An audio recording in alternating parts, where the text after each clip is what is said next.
So I got to spend a little time looking underneath this truck, see if I can figure out what was making that noise last week. When I got on the gas going up a hill, I got a clunk. So I'm going to look around underneath here and see what I can see. Let me crawl under here and let's see if you... First thing that jumps out at me is the torque tube. Got a big bunch of grease coming out of it. Probably needs a new seal. You see the torque tube is white, as are some of the cross members underneath. That is because I did a poor job prepping after the acid treatment on the frame itself. When I had this down to a frame and 4 wheels, I brought it in my backyard, covered it in acid and washed it off with water. Obviously I didn't wash it off good enough because the acid didn't neutralize and I got this white residue still there.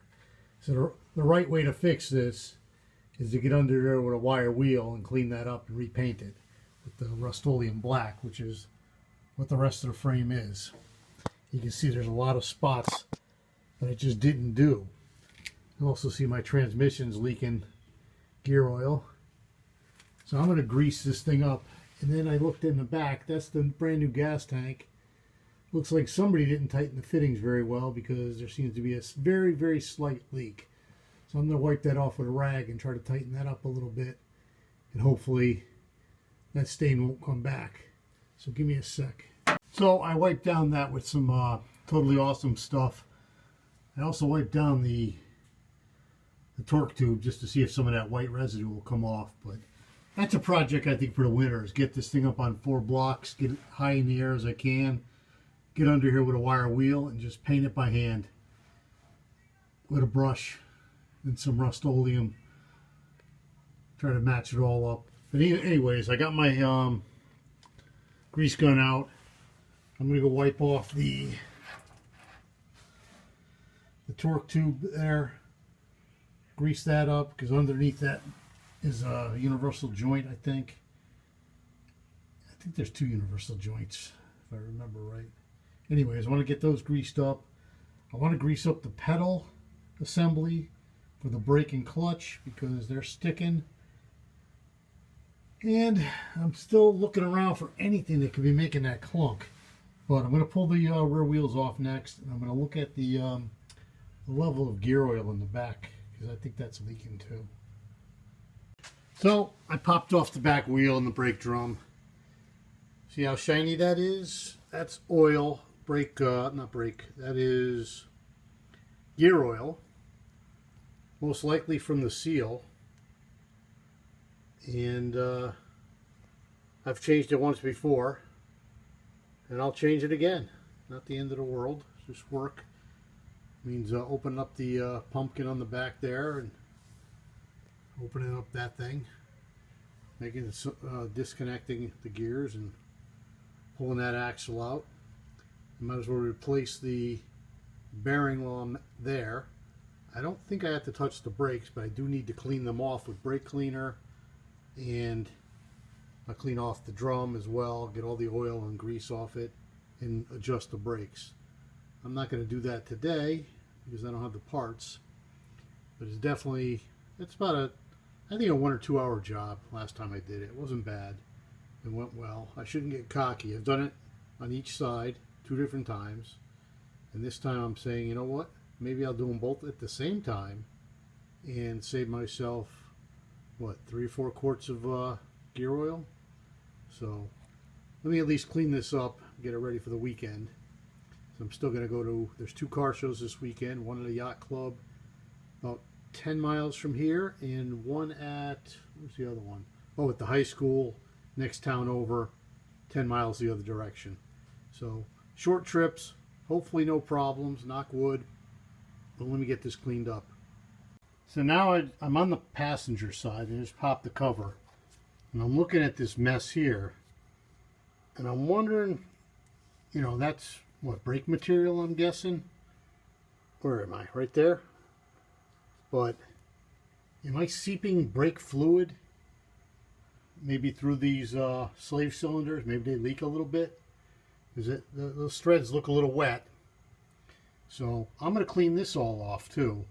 Well, what I'm going to do after this, I'm going to pop the cover to the master cylinder, which is under the floor, and just take a little peek at how much fluid's in there, brake fluid's in there.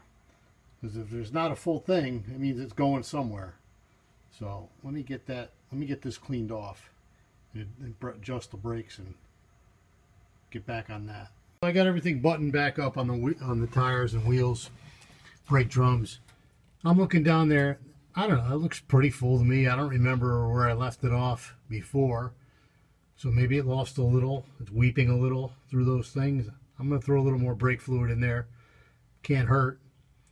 But, you know, I don't know if I have a leak. Anybody recognizes anything that I've shown you to be a problem, please speak up. I don't see anything under there when I looked underneath the truck to make that clunking noise, but who knows?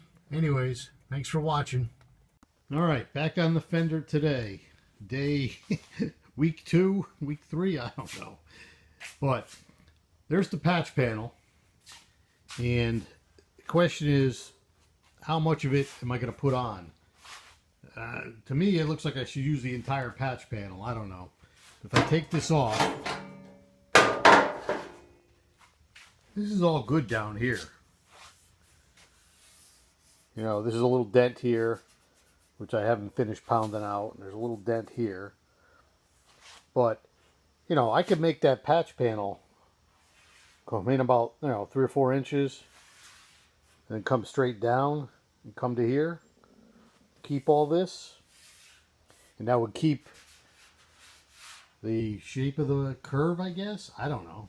Or do I just come straight across? I gotta come up a little higher because there's some rust holes there. Straight across. And that's a long seam to weld. And, you know, it's going to take me forever. And, you know, I'm going to get it wrong. And it's going to be very porous weld that's going to have to be bondoed and filled. But, you know, it's just a matter of, do you make one long weld across here, or you do it more like a L-shaped and come down here? I guess lengthwise it's longer to go here to here, but you retain more of the, there's a little curve in here. You retain more of the original. And I know Joe Sousa is a minimalist, as am I. Don't replace what you don't have to. But I think in this case, it might be the better move. I'm not sure, though. So I'm still thinking that over. I got some time to think about it before I get started. And while I go get ready to get the welder set up and get the grinder out, or the cutoff wheel, I got to really think this through. How am I going to do this?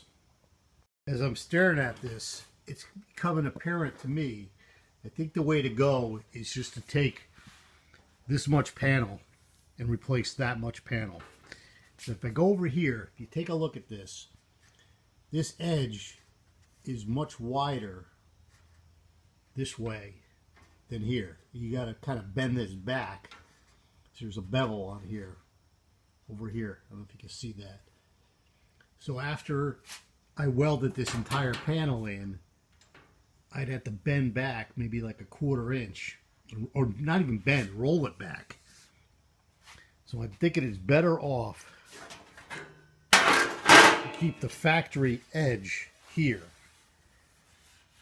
because it's in good shape. And like I said, there's a little dent there, a little dent there. I could fix that up a little bit better. I need to practice anyways. But yeah, I think I'm just going to cut this much panel off and weld it in right here. Yeah, that'll be good. I think that's the way to go.